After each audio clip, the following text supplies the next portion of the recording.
I think the need for electoral reform to make it more representative is as great today as ever. Really, it was not until Van Buren that you saw the really beginning and then the continuation ever since of this notion that even though they're not mentioned in the Constitution, that somehow this is fundamentally a two-party system, and that simply isn't true.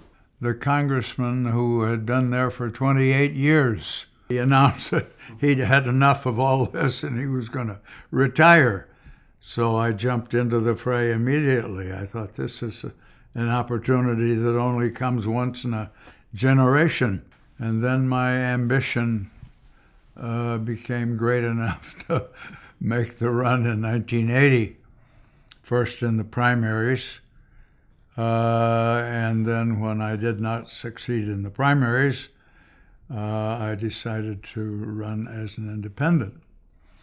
And that was, of course, not successful. If we could only get over the idea that there's this total inevitability of going down the same road that we've traveled now for 200 years, and two parties and no more, and two candidates and choose between them. The idea of proportional representation would be the entering wedge into, I think, shaking up the system. If you had a multi-party system, I think more generous ideas would be entertained about things that could be done and should be done under our Constitution to make elections more participatory, involve more people, more candidates, more ideas.